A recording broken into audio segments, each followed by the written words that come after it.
Hello everybody, welcome to my video where I'm going to talk while I draw. So today I'm just drawing my character seine. I'm just going to finish off the line art and then I'll add some color. So hopefully this video will be helpful for those who need a little bit of narration.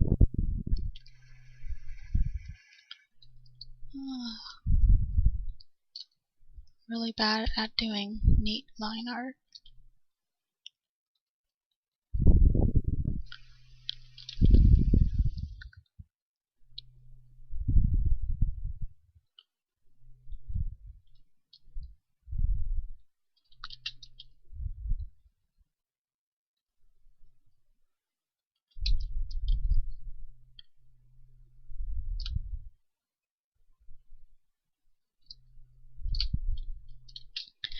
Good enough.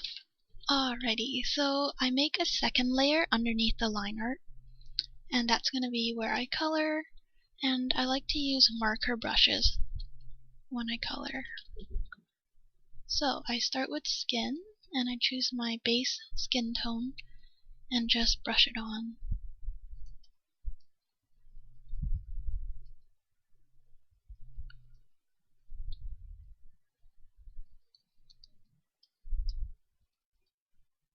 I like to extend the skin color into the hair, so when I color the hair it will blend together a little bit. Okay, so now I've colored the base of the skin. I'm going to preserve opacity, so you check that little box. And then, still using the same soft marker brush, I'm going to add a darker shade. So what I did was I took the skin tone and I dragged it more towards the red, and then I dragged the little circle color picker diagonally down a bit. So that darkens it and gets it a little bit with a redder hue. Okay, so there you go. Put on the main parts of it first.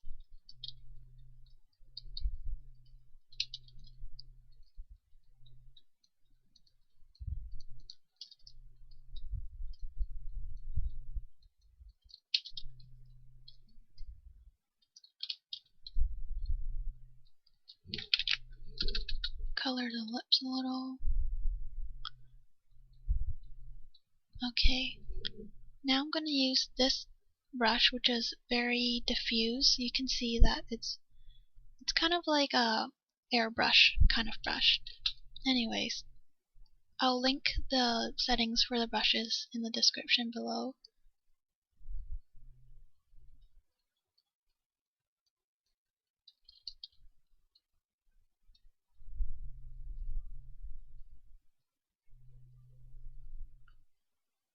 Just gonna blend out that cheek blush and also on the nose.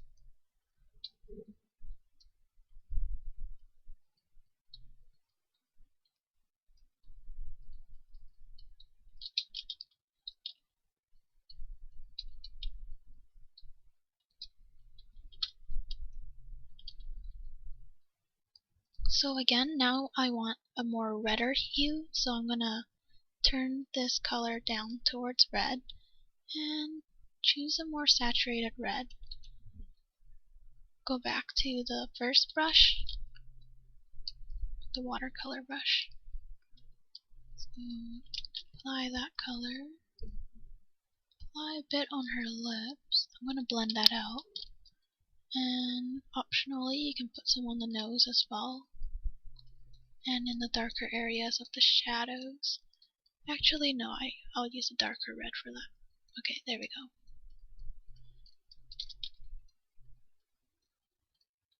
Get under the hair. Maybe some on the nose as well. I don't know what I'm doing. Haha. Okay, so some under the chin. Now go back to my blending brush. Grab that color. So I have a shortcut on my tablet pen where I just click the little button and it picks up the color.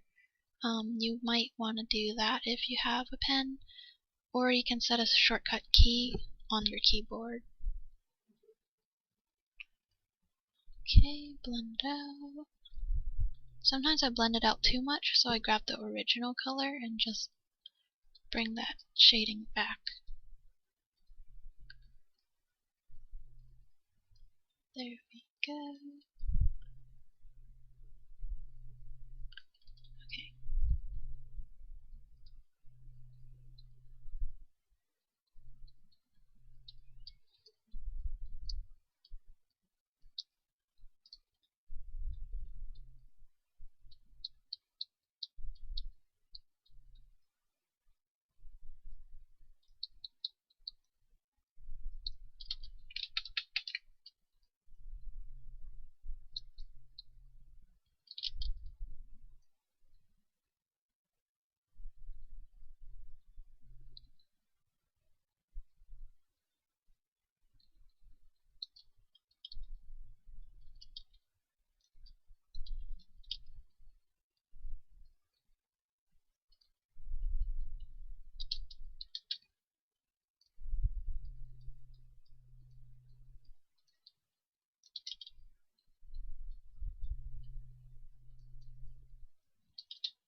So the skin is pretty much done now. I'm going to color the eyes next. So first I color the whites of the cornea. Yeah, so do that. Oh yeah, I made a second layer for the eyes only. Makes it a bit easier in case you mess up, so you can delete that. Okay, so I filled in the whites. Next I'm going to make another layer above that and fill in the colors of the iris.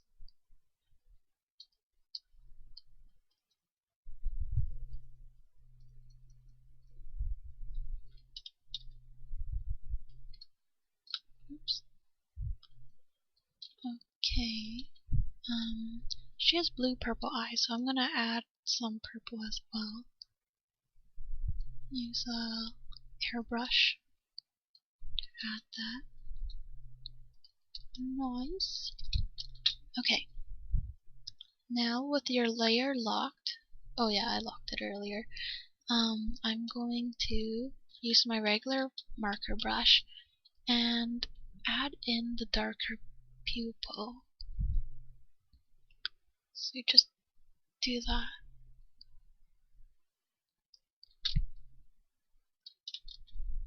And I also like to darken the edges with the same color.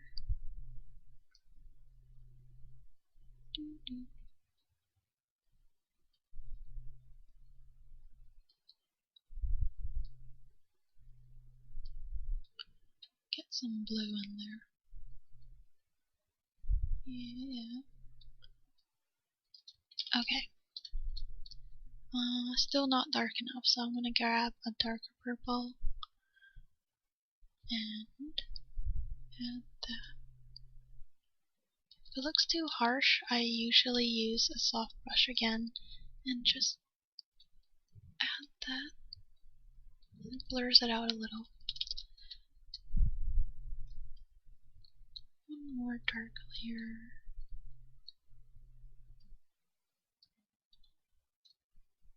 Okay, good enough. Right. Now I will make a luminosity layer. So let's make a new layer on top of the eyes. And I'm gonna clip this layer. So what that does is anything you draw on this new layer will only color where your eye layer was colored. So that's what it does. So I'm going to change the layer mode to luminosity, and I'm going to get the airbrush, and I'll grab this blue, get a pretty large brush. Okay, that's too big. Okay, that's a good size. So I'm just going to put a few strokes there, and that makes it really nice and glowy. And then I'm going to make a new layer above that luminosity one. So new layer, and this one's also going to be clipped. So it clips to the first layer below the red, so it's also clipped to the eye layer. So I'm going to choose the layer mode to multiply, and I like to use a reddish gray for this. So what I'm doing is I'm adding some shading on the iris. Okay. Yep, that looks good. Okay, so when I want to fuse these clip layers, I go to the bottommost one, the one that's closest to the one it's clipped to, and I fuse it down, and then do the same thing with the multiply. Oh wait, I actually want the shading on the eye to extend to the whites of the eyeball, so I'm gonna fuse, this is the coloring on the iris, and this is the coloring on the whites of the eye. So I'm gonna fuse those two layers together. So now it's all on one layer, and so that area where the shading will reach will include the whites of the eye and the colored parts of the eye. Finish that coloring. Okay, there we go. Now we fuse those ones together. Now the eyes and the skin are done. So next I'm going to color the hair. So the hair is white. That's a bit hard to see, so I'm going to use a gray color and add white on top of that. So let's put the eyes and skin together, and the hair will be colored on the same layer as the skin and everything else.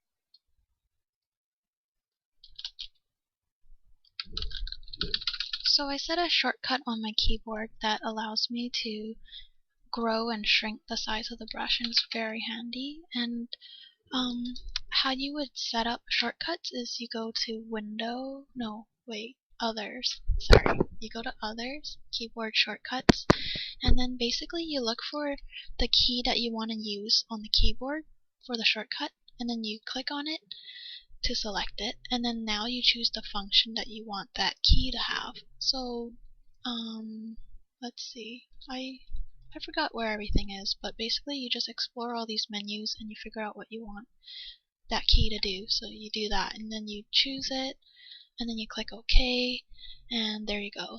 And your shortcut's done. So that's really handy, saves you a lot of time. You don't have to always use your toolbar. Okay, I'm gonna do this faster, hopefully.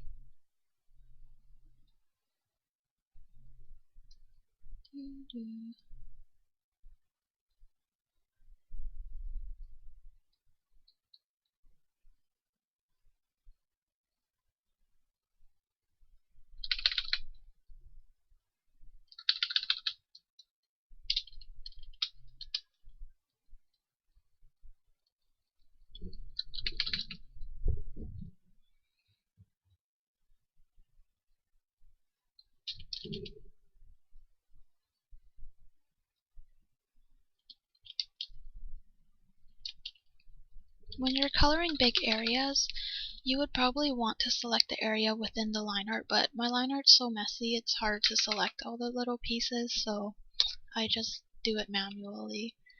But if you have beautiful line art, at least if it's solid and closed and clean, relatively, I would definitely use the selection tool.